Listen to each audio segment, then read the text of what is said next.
Hashize iminsi 6 Yezu ajyana na Petero na Yakobo na Yohana umuvandimwe w'ukwabo mu mpinga y'umusozi muremure, nuko yihindura ukundi mu maso yabo. Uruhanga rwe rubengerana nk'izuba, imyambaro ye yererana nk'urumuri. Ubwo Musa na Eliya babonekera baganira nawe. Petero niko guterura abwira Yezu ati, Nyagasani, kwibera hano ntako bisa. Niba ubishaka ngiye kuhaca ibiraro 3, kimwe cyawe, ikindi cya Musa n'ikindi cya Eliya. Akivuga ibyo, igihu kibengerana kirabatwikira. Ijwi riturukamo rivuga riti, uyu ni umwana wanjye nkunda cyane, unyizihira, nimumwumve. Abigishwa babyumvise bitura hasi bubitse amaso bafite ubwoba bwinshi. Nuko Yezu arabegera abakoraho arababwira ati, nimubaduke mwitinya. Bubuye amaso ntibagira undi babona kereka Yezu wenyine. Bamanuka umusozi, Yezu arabahenangiriza ati, ntimugire uwo mubwira ibyo mumaze kubona, kugeza ubwo umwana w'umuntu azaba amaze kuzuka mu bapfuye. Iyo ni ivanjiri ntagatifu. Bavandimwe, turumva Yezu ahamagara Petero na bagenzi be akabasaba ko bazamukana umusozi ngo tuze kumutega amatwi, kugira ngo tuze kwihererana nawe. Niba rero dushaka kubana na Yezu, tureke Roho Mutagatifu amurikire imitima yacu, amurikire ubwenge bwacu. Imana uyu munsi iratwifuzaho ikintu kimwe, ko twagira ubuzima, kandi ubuzima busagambye muri Yezu Kristo. Icyo tugomba gushyira nk'imbaraga ni ukwiyibutsa ibikorwa byacu, tukareba buri gihe ukuntu rimwe na rimwe dupfusha ubusa ingabire y'Imana. Hari igihe twanga kumva Imana, hari igihe Imana duha ingabire y'ubuzima tukayipfusha ubusa. Murabizi ko urubyiruko byo hari ibintu byinshi tutabona bishoboka, ariko uko bishoboka niko rimwe na rimwe hari icyo biba bisaba imbaraga. Hakaba hari ibyiza byatugirira akamaro, hakaba n'ibishobora kutwangiza. Uyu munsi rero Yezu yifuza ko tugenda twihererana nawe, arifuza ko twabukora ibidufitiye akamaro, tukirinda ibyo ngibyo bishobora kwangiza ubuzima bwacu bwa buri munsi. Nibwo ko Pawulo atubwira ngo byose tubifitiye uburenganzira, ariko siko bidufitiye akamaro. Ikidufitiye akamaro rero ni iki? Icyo nicyo tugomba gusaba Yezu uyu munsi.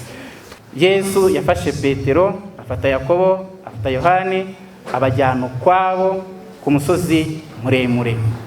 Nkuko nanjye nawe yadufasha akatuzana kuri uyu musozi w'ibanga ry'ishya n'amahoro, hari icyo yifuza. Ntabwo yatwaye bose, yatwaye bakeya. Namwe ntabwo mwaje mwese, dufashe urubyiruko rwa Arkidiocese ya Kigali, ntabwo mwabasha gukwira hano, ariko wowe yaguhamagaye arakuzana.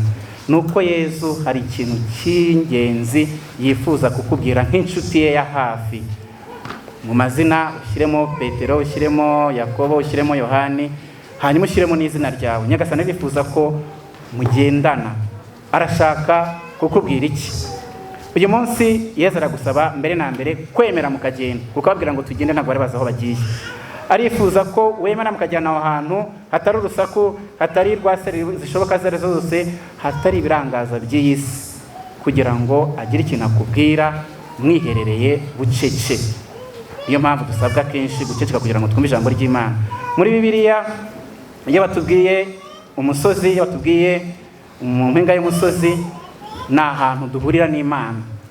Aho hantu duhurira n'Imana ni aho twemera Imana ikatwegera, hanyuma ikaba idufitiye ijambo ry'ingenzi ishaka kutubwira.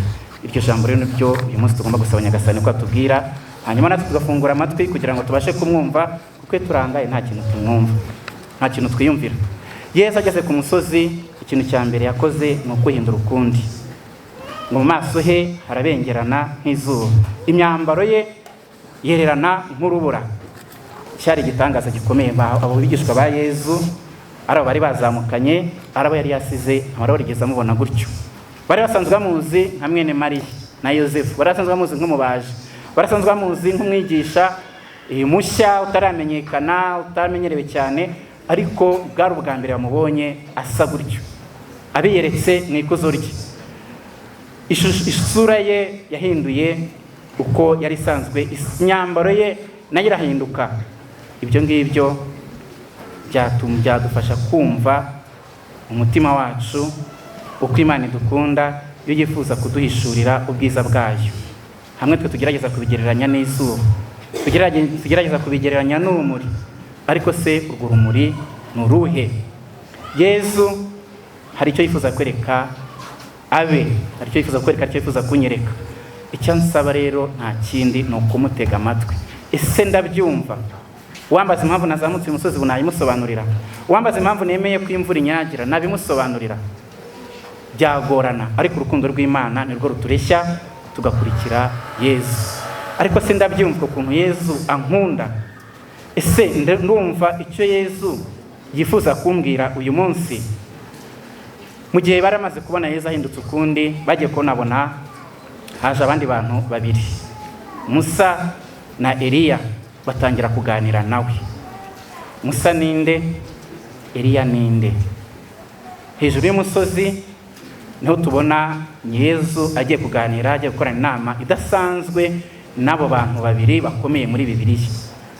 N'abahanuzi bakomeye begereye Imana cyane kurusha abandi. Twibuke igihe Imana ibwiye Musa kuzamuka umusozi wa Sinayi, umusozi muremure, hanyuma akamuha impano y'agaciro gakomeye cyane. Yamuhaye bya bisate bibiri byari byanditseho amategeko y'Imana, cyangwa se amagambo 10 y'Imana adufasha kumenya kubana n'Imana. Kristo Yesu akuzwe. Iyo tuvuze amategeko kenshi turivumbura kubera ko amategeko atubwira ngo ntugakore iki, ntukagire kiriya, sigaho. Ibyo ngibyo rimwe na rimwe bikaba byaturakaza. Ariko amategeko y'Imana aduha ubuzima. Ntabwo azaje kuduhutaza, azaje kuduha ubuzima bwa bundi se kibi yatwatse igihe icumuje Adamu na Eva, ariko Imana ikabudusubiza mu mwana wayo. Twumve ibyo Yesu atubwira, ibyo Imana yanyujije kuri Musa igihe Yesu bari bamamaje itegeko riruta ayandi. Yabwiye abari bamuteze amatwi ibyo Musa yanditse mu bitabo bitagatifu. Ati, umva Israheli, Nyagasani Imana yawe niwe wenyine rukumbi. Uzakunda Nyagasani Imana yawe n'umutima wawe wose, n'ubwenge bwawe bwose, n'imbaraga zawe zose. Iryo niryo tegeko rya mbere Imana itwifuzaho, gukunda Imana kuruta byose, gukunda Imana n'ubuzima bwacu bwose, n'imbaraga zacu zose. Benshi muri twe turacyari batoya, dufite imbaraga, izo mbaraga tuzikoresheje neza mu rukundo Imana itwifuzaho, byose bigenda neza. Ese ubu ngubu nicaye nkibaza, nkareba mu buzima bwanjye, ukareba mu buzima bwawe, Imana ifitemo umwanya ungana iki? Wibaze ngo Imana ifite mwanya ki mu mutima wanjye? Kuko murabizi tugira ibintu byinshi dushyira imbere, ariko uyu munsi Nyagasani Yesu arifuza ko twongera gutekereza ku mwanya Imana ifite mu buzima bwacu, ku mwanya Yesu afite mu buzima bwacu. Ese ni kangahe mu munsi mutekerezaho? Aho si nkunda kumwibagirwa, aho no mwibagirwa. Nsenga kangahe? Muzi ko dufite amasengesho Kiliziya itwibutsa gukora buri munsi. Iyo mbyutse amasengesho mu gitondo, iyo ngiye mu murimo isengesho ribanziriza umurimo, hanyuma ndangije imirimo yanjye nagombye gusoza n'isengesho. Mbere yo kuryama nagombye gusenga, mbere yo kurya na nyuma yo kurya nakagombye gusenga, nshimira Imana ko ari byo mbonye, naba ntanabibonye nkanayishimira. Mwibuke Yobu igihe yaramaze kubura ibyo byose, yarababaye ariko asingiza Imana. Ntabwo yabaye ngo atuke Imana. Imana yarampaye, Imana irisubije. Twebwe ntabwo Imana itwima, ahubwo Imana iraduha. Uyu munsi twongere turebe uwo mwanya Imana ifite mu buzima bwacu, hanyuma turebe icyo dushobora gukora cyagaragaza ko dukunda Imana. Twatereye umusozi, twemeye twanyagiwe, twemeye twavunitse. Urwo rukundo twagaragarije Nyagasani ntirube mu magambo, ntirube mu kwifotoza, rube koko ruvuye ku mutima. Wenda ari igihemba nazamukanye n'abandi nshaka kureba aho hantu bavuga, ariko bive muri ibyo by'amatsiko bijye mu rukundo nyarwo. Tubisabe Nyagasani kandi twizeye neza ko abidushoboza. Yesu nyuma yo kugaragaza itegeko riruta ayandi dusanga mu mategeko ya Musa, aratwereka irya kabiri risa naryo, gukunda mugenzi wawe nkawe ubwawe.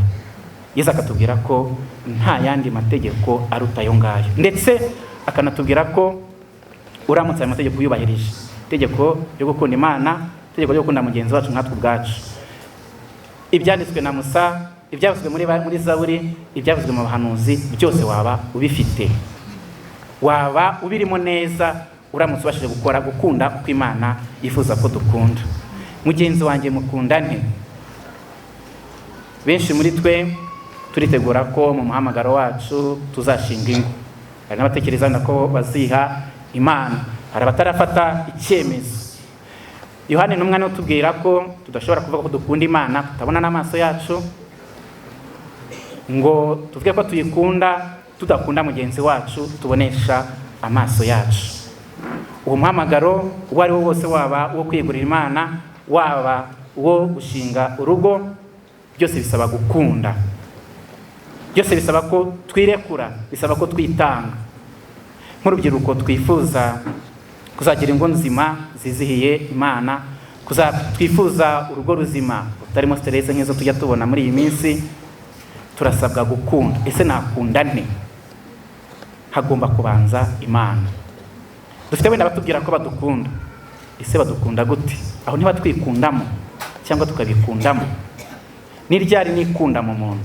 Ni igihe mba nshaka ko ibyo nifuza byose kuri we abikora, ariko ngewe kugira icyo muha, cyangwa se kuba namufasha nawe kubona icyo anyifuzaho bikanga. Kristo Yesu akuzwe. Sekibi hari ukuntu twinjirira igacurika urukundo Imana yaduhaye. Muzi ko iturema yaturemye ari umugabo n'umugore, iduha kubana mu rukundo. Muri iyi myaka yacu sekibi iratuvangira ikaduha kwikunda, cyangwa se kwangiza urwo rukundo twahawe, tukajya twibeshya ko dukundana kandi byamaze gupfa. Nka kwikundamo ukanyikundamo, rimwe na rimwe tugakundana nabi, tugakundana mu cyaha, twibwira ko ngo aribwo twakundanye. Hanyuma tukabona ibintu byinshi kuri social media zitubwira ngo kugira ngo mumenyane neza nimwirekure. Ukirekura ngo mukunde, ngo mumenyane, ngo mukunde, ngo mwisanzuraneho, warangiza ka gaseke kagombye kuba gapfundikiye kugeza nyuma y'isakaramento ukagapfundura mbere y'igihe. Umuntu akaza akakubwira ngo kugira ngo nemere ko nkunda, reka ndebe ikiri muri ako gaseke. Kugira ngo nemere ko nkunda, reka nkwereke icyo mfite mu gaseke. Mumaranye iminsi ngahe muvuga ko mukundana? Icyumweru kimwe, amezi 2, warangiza ukamuha ubukungu butagira ikiburuta. Iyo butakaye biba birangiye. Ikinyarwanda bavuga ngo amagara arasesekara ariko ntayorwa. Icyo kintu ujye ukibuka, amagara arasesekara ariko ntayorwa. Sekibi reka tubwira ngo nibwo ibintu mugenda mubishyira ku murongo, hanyuma ni abakobwa mwe mbibiri banga.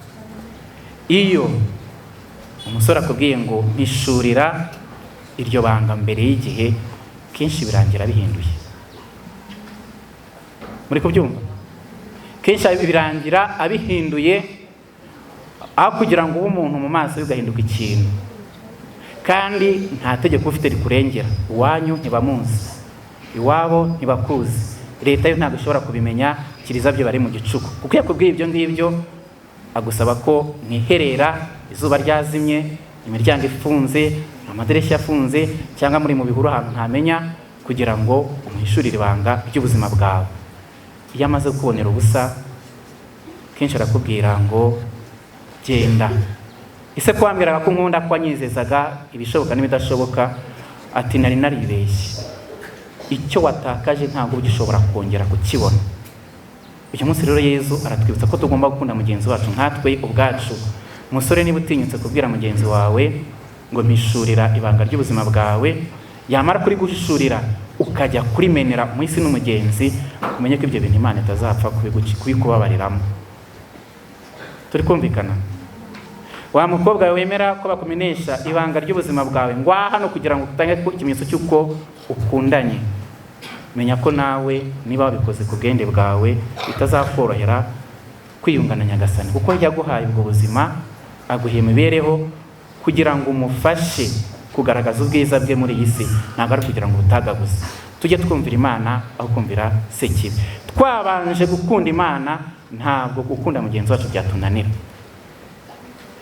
Abakuru muri mwebwe murabizi, iyo ugiye kugura ubunyobwa cyangwa se ujya kugura ubunyobwa, abanza kubwira umuntu ngo mbonja. Abantu babongesheje ni bangahe bagura? Ni bangahe bagura? Abenshi barabongesha barangiza bakigendera. None si n'umuntu atambutse ati mbonja ukamubonja, wakabiri ati mbonja ukamubonja, haryo ubwo bizarangira ryari? Bizarangira ryari mwa bantu? Hari n'anyuma agenda nyine bavuga ngo sogongera nta kibazo, bamusogongezera iki? Kristo Yesu akuzwe. Ntimukitesha agaciro Imana yakuremye mu ishusho yayo, Imana yaguhumetse mu mwuka wayo, wibutesha agaciro. Witesha agaciro mugenzi wawe. Yesu uyu munsi aradusaba kwitarura isi kugira ngo hamwe nawe twongere twige ku buzima bwacu. Ubuzima bwanjye mbubayemo nte? Twibuke ko Imana ari urukundo, ko Yesu Kristo ari urukundo, ko yihangana, ko igerageza guca bugufi kugira ngo iduhe ibyo dukeneye byose. Ntabwo Imana idushaka akamunani, ntabwo Imana iza kutwirataho, ntabwo Imana iza kutwereka ko iri hejuru cyane ngo itwikuzeho. Oya, nta kintu na kimwe Imana ikora kidahwitse, nta kintu na kimwe Imana ikora kubera yuko yumva ari kinshakaho. Ntabwo Imana iturakarira, ntabwo Imana itugirira inzika, ntabwo Imana ishimira kutubona turi mu makosa cyangwa se turi mu cyago. Imana ishimishwa no kubona turi kumwe nayo, no kubona turi kugendana nayo. Yakira byose, yihanganira byose, itugirira icyizere cyane, iratwizera cyane kandi ikemera tukayibabaza. Ariko se twebwe bimeze bite? Iyo ndimo ndahapfusha ubusa ubwiza Imana yampaye, mba ndi kubabaza Yesu. Icyo kintu njye nkibuka, ujye ukibuka. Iyo ndimo ndapfusha ubusa ubuzima bwanjye, mbuhereza umwisi n'umugenzi, njye nibuka ko ndimo ndangiza. Ntabwo nk'umuhungu nakagombye gushimishwa no gukinira ku buzima bwa bashiki banjye. Ntabwo ndi umukobwa nakagombye kwemera ko mba igikinisho. Nakagombye kumenya ko hari icyo mpamagarirwa. Niba Imana yarandemye mu ishusho yayo, ikaba yarampaye ubushobozi bwo kuba natanga ubuzima, nkaba nayifasha kurema, ntagomba kubikora mu kavuyo. Ngomba kubikora uko Imana yabigennye. Iyo ntabikoze gutyo mba ndimo ndangiza. Kandi murabizi, iyo amagara yasesekaye ntayorwa. Tujye tubyibuka. Twumvise uko Petero amaze kubona Yesu ahindutse ukundi, ajya kubona akabona haje abo bantu babiri, atazi ibyo avuga, yahise avuga ngo Nyagasani, ni byiza kwigumira hano. Niba ubishaka ngiye kuhaca ibiraro bitatu, kimwe cyawe, ikindi cya Musa, n'ikindi cya Eliya. Hanyuma se Petero ari hehe? Yakobo ari hehe? Yohana ari hehe? Ntabwo Petero ari kwibona, ariko arifuza ko Yesu yabaho neza, Musa akabaho neza, hanyuma na Eliya akabaho neza. Ubwo bo nta mwanya bihaye muri ako kanya. Iyo Petero atubwira ibyo biraro bitatu, ayo mahema atatu, byongera kutwibutsa umunsi mukuru abayahudi bagiraga, umunsi w'amahema ari wita Sukkot, aho abayahudi bamaraga iminsi 8 mu byishimo, bibuka ukuntu babanye n'Imana mu butayu, igihe baramaze kuva mu gihugu cya Misiri, igihugu cy'ubucakara, noneho bagatemberana n'Imana mu butayu bisanzuye. Icyo gihe ibyo kurya, ibyo kunywa, uburyo bwo kubasha gushyira ibintu byose ku murongo, isengesho, byose Imana niyo yabibigishaga kandi iri kumwe nabo. Hanyuma ikabasaba kuyigirira icyizere. Aho bari nta mazi yari ahari, aho bari nta nyama zari zihari, nta biryo byari bihari, ariko mu cyizere bagomba kugirira Uhoraho, byose bari babifite, nta kibaburanye Nyagasani. Kuki navuga ngo umuhungu yambwiye ngo arankunda, arangije arambwira ngo noneho rero kugira ngo menye ko nkunda, menera ibanga ry'abari. Niba utabikoze ntabwo tuzabana. Mwigeze mubona hari igihe Yesu adusaba ko dukora iki tutagikora akigendera? Hari aho mubizi? Kuki umuntu yakubwira ngo ibyo biraba, niba bitabaye njye nawe turatandukana, warangiza ukumva ko bishoboka. Hanyuma se Imana itubwira ko tugomba gufasha ubuzima bwacu, niba itubwira ngo dukunde mugenzi wacu nkatwe ubwacu, uwo muntu uri kumbwira gutyo akunda Imana? Ese ko ambwira ngo arigendera, nkabiha akanya ko ari bwigendere, nkumva ko bikomeye, nkibuka ko ari icyaha, nkibuka ko nshobora kubihomberamo, narangiza nkavuga ngo ni intege nkeya nkabyemera, iyo yigendeye mba ndamiye iki? Kristo Yesu azuzwe. Arambiye ngo ndabikora ninabikora arigendera. Hanyuma ndagiye mbitekerejeho, kiza umunzani, nkize byose ku munzani, nsanga nyine nagenda ndi buhombi, sibyo? Hanyuma murekuriye ubuzima bwanjye, n'ubundi aragiye, ansize icyasha, aragiye, nungutse iki? Kiba ari igihombo. Basore ntimukangize, bakobwa ntimukemere kwangizwa n'ubusa. Niba twifuza imiryango myiza, iyo miryango myiza izabaho kuko turi beza. Turi beza gute? Ntabwo ari housing, sibyo? Yego nyine dushaka utuvuta, tugashaka ibisokozo, tugashaka utubuye twiza tukikuba, tugashaka urwiri cyangwa simbizi tukikuba tugacya pe, tugashaka amavuta meza y'igiciro tugacya pe, ariko ntabwo ubwiza ari ubwo ngubwo. Ubwiza ni imbere, ntabwo ubwiza ari inyuma. Uwo musore ni bogari, afite ikofi iremereye, afite inzu nziza, afite imodoka, ariko ibyo byose birayoyoka. Tujye tubyibuka. Ninde wavukanye ikofi? Batubwira abayikuye. Ninde wavukanye inzu? Ninde wavukanye imodoka? Ibyo byose tubisanga ku isi, igihe kigeze tubisiga ku isi, nta na kimwe tujyana. Icyo kintu cy'ukibuka. Ya sura nziza mfite uyu munsi, ejo bundi ntayo nzaba mfite. Kristo Yesu akozwe. Mvuka nari mfite amenyo? Mumbwire. Mvuka ari amenyo nari mfite? Bambwira ko nasekaga neza. Ubu se wayakuramo naseka neza? Ngo nasekaga neza, nkarambura amaboko bagaterura. Ubusa narambura amaboko bagaterura cyangwa bahirika? Icyo gihe nari nteye amabengeza, nari mwiza, kugeza n'ubwo banyitaga ngo ni igisekera mwanzi, sibyo? Ubusa nabishobora? Ubusa we wabishobora? Twese twavutse turi beza, duteye amabengeza, yewe bakanatugirira ishyari, mbega igihinja cyiza, mbega ndacyasa kwa kundi se? Byarahindutse. Ariko umuntu w'imbere, ka gahinja kasaga naho ari keza icyo gihe, uyu munsi kahinduye isura, kahinduye ingano. Mama yanteruza ikiganza kimwe, ubuse yabishobora? Umugongo wavunika, sibyo? Siko bimeze? Ariko wa muntu w'imbere, bavuga wenda ngo araseka neza, nibiyo nseko nkiyifite, uwo nasekera anzi icyo gihe ntamenyo ngira, uyu munsi avuga ngo aracyaseka neza nka kera. Kuba harimo ibihanga no kuyu munsi harimo amenyo ntacyo byahinduye kuri iyo nseko Imana yampaye, kuko yo ntabwo ihinduka.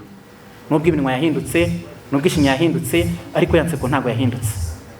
Niba mu gukura kwanjye narakiriye uburere bwiza, bakavuga ngo uriya muntu afite umutima mwiza, uwo mutima mwiza ntabwo wahinduka ngo ube mubi.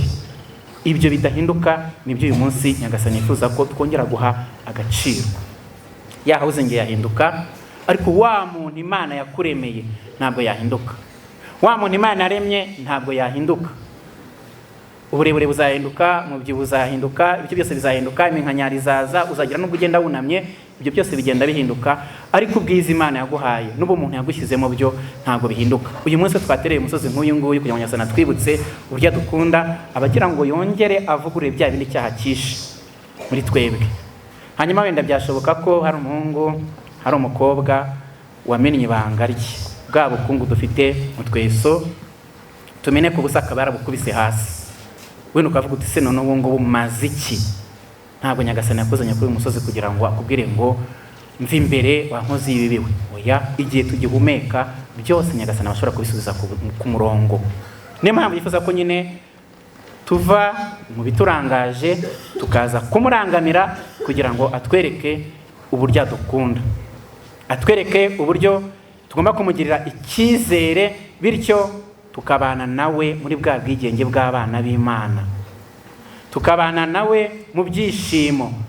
Uwo munsi mukuru abisiraheli bagiraga w'amahema, natwe tukabanamo na Nyagasani, twasize byose twaza ari we turimo dusanga kugira ngo adukize. None iyo myanda yose twabayemo ayidukize.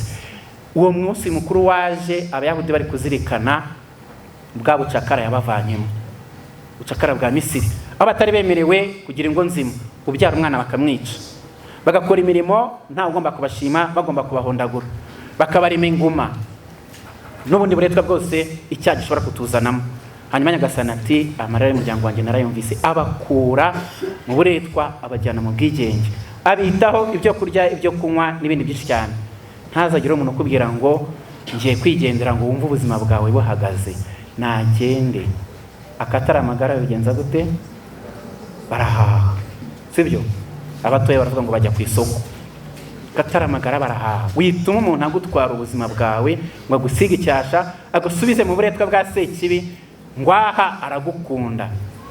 Oya, arimo aragutesha agaciro, arimo aragutesha isura Imana yaguhaye. Mu buzima Imana yifuza ko mugendana, yifuza ko uyikurikira, ntabwo ibikora ku gahato. Niyo mpamvu Nyagasani atubwira ijambo rye, atwereka icyo tugomba gukora, akaturekera uburenganzira bwacu.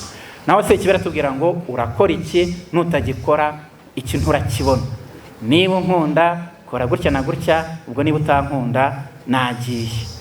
Genda, aho kugira ngo unyicire ubuzima wagenda, aho kugira ngo ntandukanye n'Imana wagenda.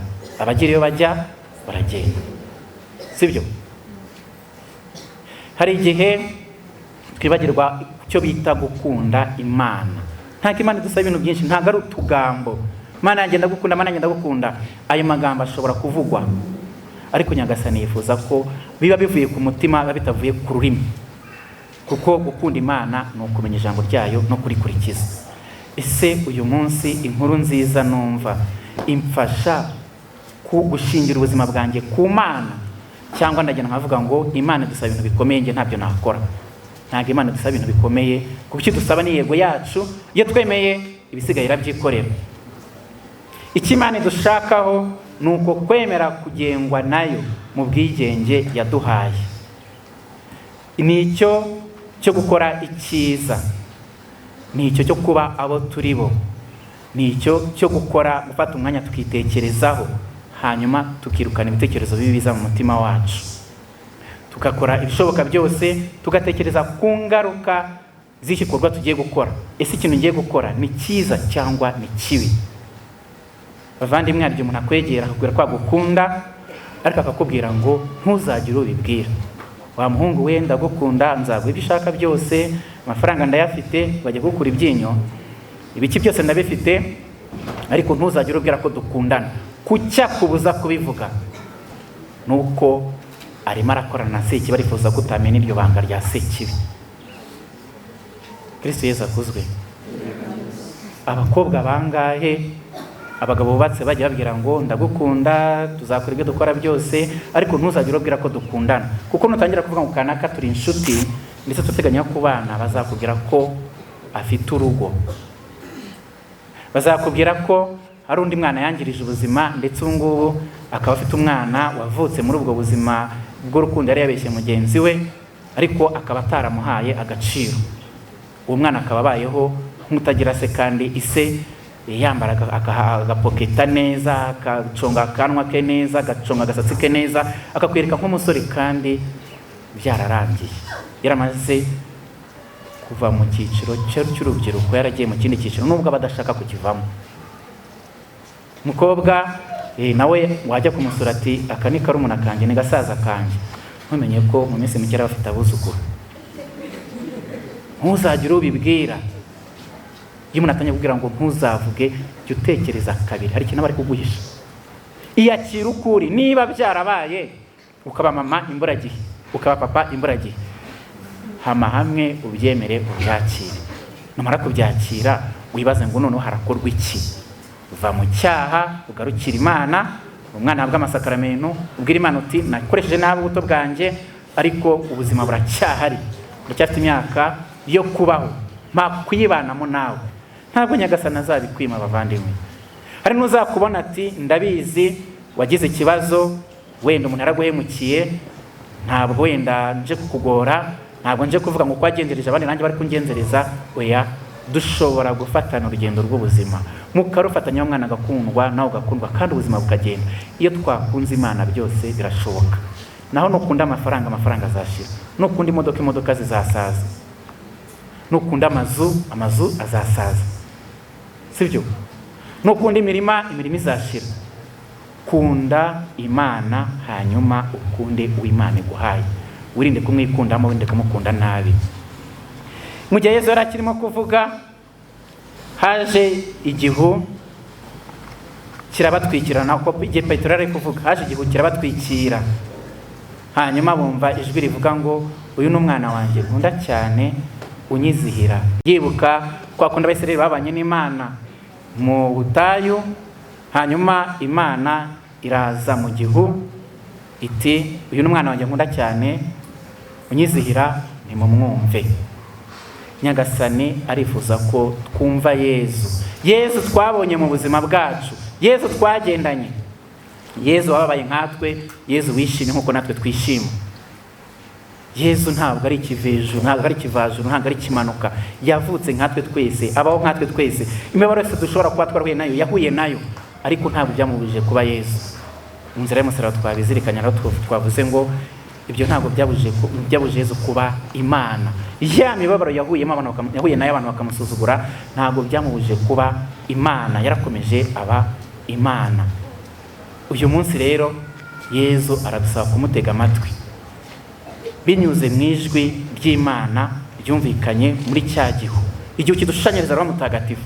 Roho Mutagatifu nitumwemerera dutwikire, tubashe kumva Imana, tubashe gusobanukirwa n'ibyo Yezu atubwira. Ko muzi ko Yesu yatubwiye ko ari ibintu byinshi yatubwira ariko bidashoboka kubera ko ubushobozi bwari bukeya, ariko ko Roho Mutagatifu azaduhishurira byose ndetse tukadushobora gukora n'ibirenzeho. Uyu munsi rero dutega amatwi twumve Imana kuko hari icyo itubwira. Iratubwira iki? Hari byinshi yatubwiye muri batisimu ya Yezu, agiye batizwa na Yohani Batista. Yongeye kubisubiramo Yezu ari hafi yo kurangiza ubuzima bwe, igihe yadusabaga gutega amatwi Yezu abatizwa. Imana yavuze ko ari umwana wayo ikunda cyane. Uyu munsi ugiye kutubwira ko ari umwana wayo ikunda cyane, uyihizihira, idusaba kumwumva. Icyo gihe ntabwo abantu bamenye ibyo ari byo, ariko uyu munsi intumwa ze ntabwo zamenye uko byari bimeze, ariko twebwe turabyumva.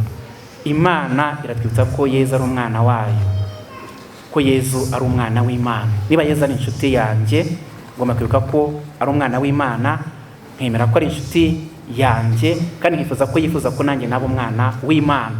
Nabaye we muri batisimu, we nashobora kuba narabatijwe nkiri mutoya, aba ntazi agaciro k'iyo batisimu, ariko uyu munsi mbyibutse nkibuka ko nagizwe umwana w'Imana. Nanditswe mu gitabo cy'ubugingo, ngapfukama nkabwira Nyagasani yabimfashamo.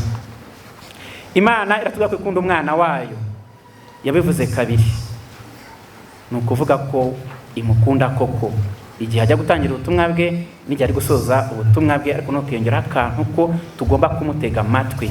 Imana ikunda umwana wayo Yesu Kristo mu rukundo rw'Imana, mu rukundo rw'umubyeyi ku mwana we, kandi natwe turi abana b'Imana muri Yesu Kristo. Tumwumve nk'uko Yesu abidusaba. Hanyuma se njyewe wowe twemera ko Yesu ari umwana w'Imana cyangwa na rimwe na rimwe tubishidikanyaho? Ese twemera ko Yesu ari urukundo rutagira iherezo? Ese twibuka ko adukunda? Ese turamwumva? Ese ibimenyetso aduha ko adukunda turabimenya tukabasha kubiha agaciro bifite? Ubundi se ubundi atubwira iki? Iyo umuntu agukeneye araza akagusanga akagira icyo akubwira. Na Nyagasani niba tubwira ngo tumutege amatwi, nuko adukunda, yaduhaye umwanya we, yifuza ko hari icyo ashaka kutubwira, natwe tukamutega amatwi akatubwira tukamusubiza. Icyo adusaba nta kindi, ni ukumukunda tukanamukundira. Iyo umuntu agusabye kugira icyo umufasha, iyo umuntu agusabye ko umutega amatwi, iyo umuntu agusabye ijambo, iyo umuntu agusabye inseko, ni byiza ko wabikora atari bya bindi ariko wenda yitambukira bya nyabyo, kuko mu rukundo Yesu adusaba turugaragariza bose, abo dukunda n'abo tudakunda, abo tuzi n'abo tutazi, ko twese dusangiye Imana, twese dusangiye umukiro.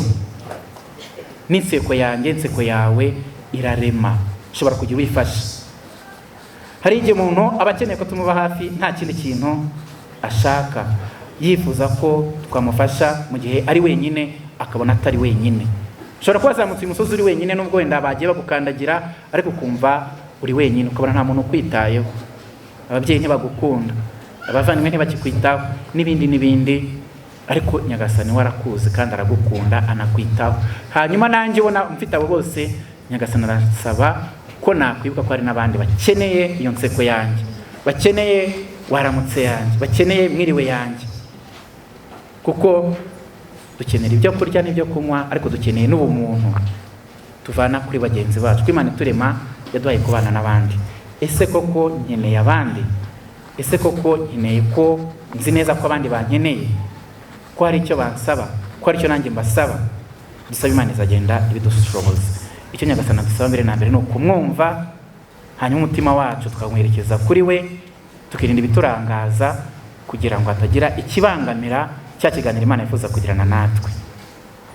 Igihe intumwa zumvise amagambo ya Nyagasani y'Imana Data, kuko ari ku musozi wa Taboro tuhabona ubutatu butagatifu, tuhabona Yezu uhinduye ukundi, akatwereka ko imibiri yacu izasa igihe tuzaba tumaze guhinduka ukundi nyuma y'urupfu no kuzuka, tubengerana ikuzo, twisesuyeho ubwiza, tubana n'abatagatifu b'Imana nk'uko tumubona aganira na Musa na Eliya.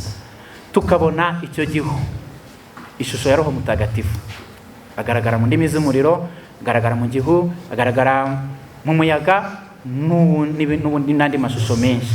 Hanyuma tukumva ijwi ry'Imana Data ritubwira gukunda umwana wayo no kumutega amatwi. Iri jwi ryatumye intumwa zigira ubwoba ndetse zisa n'izituye hasi. Kuki bagize ubwoba? Kuki bubitse amaso hasi? Nuko bari bazi neza ko ntawe ushobora kureba Imana mu maso ngo abe yakomeza kubaho, ngo abe yabasha guca mu rumuri rwayo, mu muriro w'urukundo rwayo utwika, usukura, ngo abashe kubaho cyangwa se abashe kwakira urwo rukundo rwose mu mutima we muri ubu buzima. Bari bazi neza ko badakunda bihagije Yezu Kristo, batanakunda Imana Data nk'uko Yezu abitwifuza, nk'uko Imana ibidusaba, kuko urukundo rwacu nk'abantu ruri hasi, ntabwo ruhagije. Ariko Imana niba ibidusaba, niba ibitwereka, ni uko idushoboza. Ntabwo Imana idutora kuko dushoboye, ahubwo iradushoboza kuko izi neza intege nkeya zacu. Ziriya ntumwa zari zizi neza ko zitumva Yezu. Nuko ko Yezu amaze kubabwira ngo tuzamutse i Yerusalemu, umwana w'umuntu akazatangwa n'abakuru b'umuryango, akababazwa, akicwa, ku munsi wa gatatu akazuka, ntabwo babyumvise, nta nubwo babyemeye. Petero bwa mbere yamushyize ku ruhande aramubwira ati ntibikabe, ariko Yezu amwibutsa ko bitabaye byaba atari byo, mva inyuma sekibi. Ku nshuro ya kabiri Yezu abwira ko azapfa, ko azazuka, nabwo bari bibereye mu mandazi, arabibabwira ntibagire ikintu bavuga. Hanyuma agenda biganira bibaza ngo umukuru muri twe ninde? Yesu abajije ibyo baganiraga mu nzira, babura icyo bavuga. Afata umwana muto arabwira ngo ushaka kuba mukuru muri mwe niyigire nk'umwana mutoya. Kristo Yesu akuzwe. Ku nshuro ya gatatu Yesu abwiye ko abazamutse Yerusalemu azapfa akazuka. Ibyo byo gupfa no kuzuka ntabwo babiteza amatwi nanone, bamwumvaga nabi, bamwikundagamo bishakira kuba abatwari. Nibwo nyina bene Zebedeyi yamwegera ambwira ngo tegeka ko aba bahungu banjye bombi, umwe azicara iburyo undi akicara ibumoso mu ngoma yawe. Aravuga ko agiye gupfa, ubu agashaka imyanya mu bwami bwo kuri iyi si. Yesu ati ntabwo muzi icyo musaba. Iyo aba mwari muzi icyo musaba, mubanze mwibaze niba mushobora kuzamara ku nkongoro nzanyweraho. Bagira ngo nizazindi zo mu ngoro z'abantu bati ibyo turabishoboye. arabareba araseka ati nibyo koko iyi nkongoro muzayinyweraho. Nabo bazicwa, Petero azabambwa, Yakobo azicwa na Herodi, Yohane bazamutogosa mu ngunguru yuzuye amavuta ariko ntacyo azaba. Ibyo byose byarabaye, barabishoboye. Ati rero ibyo kwicara iburyo n'ibumoso bwanjye, ibyo ni ibyabo Data yabigeneye. Kristo Yesu akuzwe. Nyagasani aha ngaha aratwereka nyine ko tugifite urwo rugendo rwo kumwumva, ariko niyo twamwakiriye twamukunze neza birakunda. Ntabwo ziriya ntumwa Imana yazirukanye, izo ntege nkeya Imana irazizi, intege nkeya zawe n'izanjye Yesu arazizi, bya biri bitunanira Yesu arabizi, ariko yifuza nyine ko tubimwereka, tukemera gutwikirwa na Roho Mutagatifu, tukemera kwakira Imana Data mu buzima bwacu, tukemera kwakira Mwana twumva icyo atubwira, kuko icyo atubwira ni se ukimutuma. Uyu munsi rero twemerere Nyagasani tumurebe mu maso nk'uko yifuza natwe ko twahuza amaso nawe. Twemere atuvanemo ikintu cyose kitari urukundo, atuvanemo rwa rukundo rubi rutuma rimwe na rimwe duhitamo kwishyingura cyangwa kwishingira, aho kwemerera Imana gufatanya nayo bwa buzima itwifuzamo, gufatanya nayo kurema yabiduhereye uburenganzira. Ntabyo kwishingira. Ubukwe busaba abantu bangahe? Busaba abantu 5, abageni, padiri na marene na pari. Ntabwo ibyo bisaba imodoka, ntabwo bisaba amasare, ntabwo bisaba amatorero yo kutubyinira, ntabwo bisaba amasane menshi y'ibiryo. Ni abantu 5 kugira ngo wivutse umugisha w'Imana. Genda ubwire padiri ikibazo ufite, azaguha isakaramentu. Hanyuma nibaguseka baguseke, ibyo birabareba ngo ntaguze inzoga, ngo ntibabahaye ibyo kurya aho babo batarya. Ariko Imana ivuga iti dore umwana wanjye nkunda, unyizihira, unyumvira, wumvira ijwi rya Yesu Kristo. Kristo Yesu akuzwe. Twikwiraga umuruho, Imana yifuza kuduha amahoro yayo. Yesu twumvisha begera akavuga ngo nimuhaguruke mwigira ubwoba. Bahuye amaso basanga ni Yesu bari kumwe gusa, nta wundi muntu ugihari. Igihe rero twibutse ko twakoze icyo Yesu adusaba cyangwa se Imana idusaba, by'umwihariko tunyuze ku musaseridoti, igihe dufite icyo cyifuzo cyo kumvira Imana, igihe cyose dufite ibyo byishimo byo kugendana na Yesu Kristo, Imana ishobora kutubabarira ya makosa twakoze dukora. Twegere Nyagasani mu musaseridoti aduhe isakaramentu rya penitensi, tubashe kumva ijambo ry'Imana dufite umutima ukeye, tubashe guhabwa Yesu Kristo dufite umutima ukeye. Hanyuma rwa rukundo rwacu Yesu arusukure, tubashe guhabwa neza rya sakaramentu ryo gushyingirwa twavugaga, aho kwishyingura. Ni ukuri igihe turi imbere y'Imana, igihe tuyigiriye icyizere, tukijugunya mu mpuhwe zayo, ntacyo tubura. Twemere dusabe iryo sakaramentu ry'imbabazi, sakaramentu ry'ubwiyunge, hanyuma ibyo ngibyo bidufashe kongera kubona Imana imbona nkubone hamwe na Yesu wifuza ko tuzamukana umusozi nawe twihererana. Twemere igihe tumanuka umusozi tumanukane na Yesu. Igihe bamanukaga Yesu arabwiye ngo ntimugire abo icyo muvuga mu byo mumaze kubona, mbere y'uko umwana w'umuntu azamaze kuzuka mu bapfuye. Abanditsi b'Ivanjili batubwira ko batamenye ibyo ari byo. Kuki Yesu atubwira ngo iryo banga turigumane? Nuko abizi neza ko hari igihe kigiye kugera agafatwa, agacirwa urubanza, akicwa, nyuma yo kubambwa, hanyuma hakazakurikiraho inkuru nziza y'uko yazutse. Cya gihe azaba ari kubabara, intumwa zaba atazi uko byagenze zizababara, kuvuga bya bindi by'uko bamubonye abengerana bizaba bidashoboka. Ariko noneho bazabasha kubikora igihe bazaba none barimo baravuga inkuru nziza y'urupfu rwe n'izuka rye, inkuru nziza y'uko Imana noneho yabonye umucunguzi wa wundi bagendanye no bakabasha kubona uwo ari we neza koko ko ari Imana yaje kubana natwe. Icyo gihe Yesu yabahaye n'inshuti ze za hafi, ishusho nyayo izamugaragaza amaze kuzuka mu ikuzo rye, yamaze guhinduka ukundi ubuziraherezo.